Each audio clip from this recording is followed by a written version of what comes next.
14 जून से 18 जून तक की खबरों को देखेंगे। चूंकि 1 से 13 तक का देख चुके हैं तो सप्ताह के जो बचे हुए दिन हैं उनके करंट अफेयर्स आज के वीडियो में देखेंगे। फिर अगले जो सप्ताह है उससे साप्ताहिक करंट अफेयर्स और फिर मंथली करंट अफेयर्स, ये जैसे चलता था वैसे चलता रहेगा।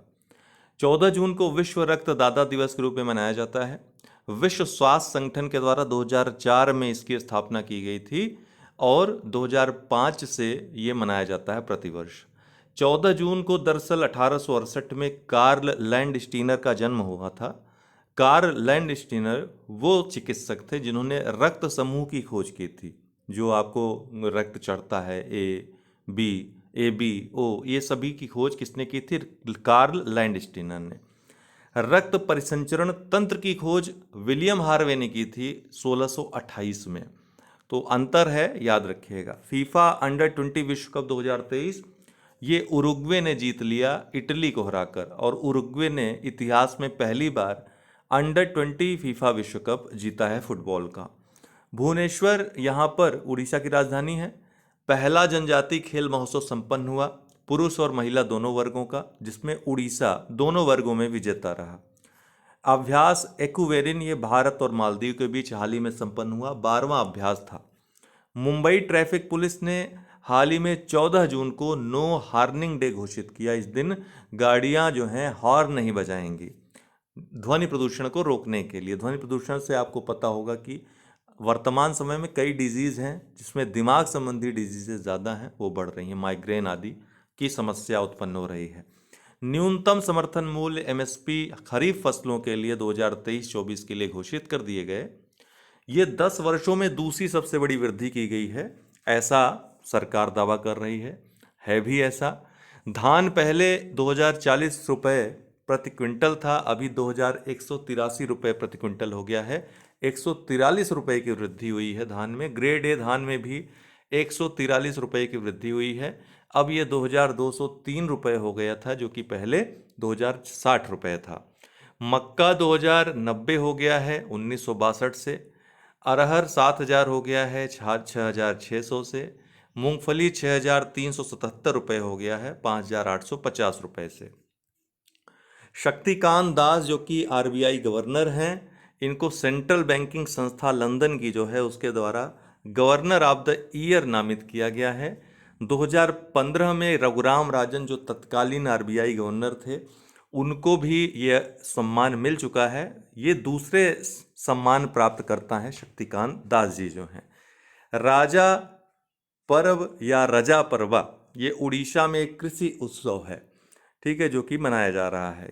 111वां अंतर्राष्ट्रीय श्रम सम्मेलन ये कहाँ पर आयोजित हुआ? तो जिनेवा, स्विट्जरलैंड में। आपको पता है ILO का मुख्यालय भी जिनेवा में ही है।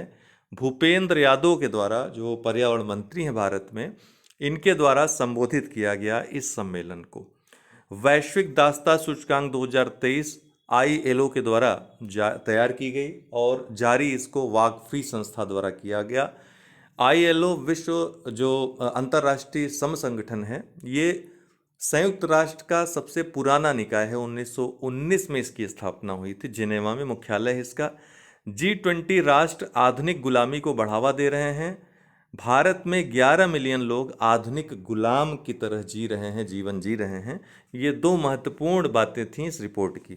प्रधानमंत्री मोदी 21 जून से 24 जून तक USA का दौरा कर रहे हैं। अमेरिकी कांग्रेस में दूसरी बार ये ऐसा मौका होगा जब संबोधित करेंगे प्रधानमंत्री मोदी, और ऐसा करने वाले पहले भारतीय प्रधानमंत्री बन जाएंगे। चेन्नई तमिलनाडु की राजधानी है। एक्सप्रेस एवेन्यू रायपेटा में स्क्वैश विश्व कप का आयोजन हो रहा है, जिसमें 8 टीमें भाग ले रही हैं। When climate change turns violent ये एक फिल्म है, डॉक्यूमेंट्री फिल्म है। इसकी निर्देशक वंदिता सहारिया हैं। विश्व स्वास्थ्य संगठन स्वास्थ्य पुरस्कार इसको प्रदान किया गया। ललिता नटराजन चेन्नई की रहने वाली महिला हैं। बाल श्रम के क्षेत्र में इसके उन्मूलन के लिए कार्य करती हैं, महिला वकील हैं, लॉयर हैं।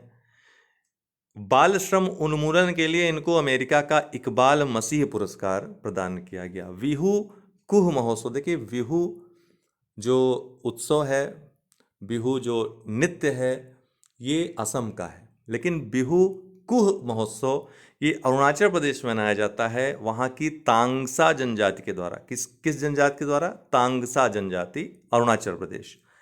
द आर्ट ऑफ प्लंडर ये पुस्तक है आलेख्य तलपात्रा की, जो कि विश्व में बहुत ज़्यादा तेजी से बिक रही है, इसलिए चर्चा में है। दिल्ली सरकार ने लंबित मामलों के लिए वन टाइम सेटलमेंट सिस्टम प्रारंभ किया। ठीक है, किसने? दिल्ली सरकार ने। कैपिटल हिल यूएसए में स्थित है। 14 जून को पहला हिंदू अमेरिकी शिखर सम्मेलन आयोजित हुआ। कहाँ पे? कैपिटल हिल, अमेरिका में। संशोधक ये सर्वे वेसल्स लार्ज गश्ती पोत है। इस प्रोजेक्ट का ये चौथा जहाज है जिसको कट्टुपल्ली, चेन्नई में लॉन्च किया गया। वहीं अंजदीप ये तीसरा एंटी सबमरीन शैलो वाटरक्राफ्ट है जिसको कि लॉन्च किया गया। ऐसी कुल 8 anti submarine shallow watercraft launch की जानी है। माउंट मेयन ये ज्वालामुखी पर्वत है, इससे ज्वालामुखी उद्गार हुआ, ये फिलीपींस में स्थित है। फिलीपींस को 3 स्थल खंडों में विभाजित किया जा सकता है उत्तर से दक्षिण के क्रम में। सबसे उत्तर में लुजोन है, बीच में विसायर्स है और सबसे दक्षिण में मिंडनाओ है। इसी के पास मिंडनाओ गर्त भी स्थित है।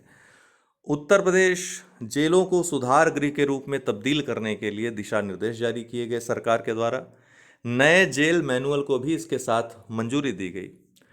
ध्यातव्य है कि भारत सरकार द्वारा हाल ही में आदर्श कारागार अधिनियम 2023 जो बंदियों के सुधार और पुनर्वास की व्यवस्था करता है, ये तैयार किया गया है। केंद्र ने दिल्ली स्थित नेहरू मेमोरियल संग्रहालय व पुस्तकालय का नाम बदलकर क्या कर दिया है? प्रधानमंत्री संग्रहालय व पुस्तकालय society. Rebels against the Raj, western fighters for India's freedom, ये रामचंद्र गुहा जो इतिहासकार हैं, भारतीय इतिहासकार, इनकी पुस्तक है। एलिजाबेथ लांगफोर्ड पुरस्कार इन्होंने प्राप्त किया। इस पुस्तक को कौन सा पुरस्कार मिला? एलिजाबेथ लांगफोर्ड पुरस्कार। पालकी महोत्सव ये महाराष्ट्र में वरकरी संप्रदाय है, उसके द्वारा मनाया जाने वाला ये महोत्सव है। जूली लद्दाख या हेलो लद्दाख ये भारतीय नौसेना द्वारा हिमालयी क्षेत्र में युवाओं को नौसैन्य सेवा के लिए प्रेरित करने के लिए शुरू किया गया अभियान है। संयुक्त राष्ट्र संघ ने भारत द्वारा प्रस्तावित शहीद शांति सैनिकों के लिए स्मारक के लिए जो संकल्प है उसको अपना लिया है। इसके लिए 190 देशों का रिकॉर्ड समर्थन भी प्राप्त हुआ। भारत पवन ऊर्जा की स्थिति अभी हाल ही में सरकार द्वारा आंकड़े जारी किए गए, इसके लिए नवीकरणीय ऊर्जा मंत्रालय जो है 15 जून को वैश्विक पवन दिवस के अवसर पर, इसके अनुसार देश की तटवर्ती पवन क्षमता जो है अब जमीनी स्तर से 150 मीटर ऊपर अगर देखा जाए तो 1164 गीगावाट हो गई है। भारत विश्व में पवन ऊर्जा में चौथे स्थान पे है। पवन ऊर्जा उत्पादन में भारत में लगभग 60 गीगावाट पवन ऊर्जा क्षमता है। वहीं 4 गीगावाट की संभावित परियोजनाएं कार्य कर रही हैं या उन परियोजनाओं पे कार्य हो रहा है। तमिलनाडु पवन ऊर्जा के मामले में शीर्ष राज्य है भारत का।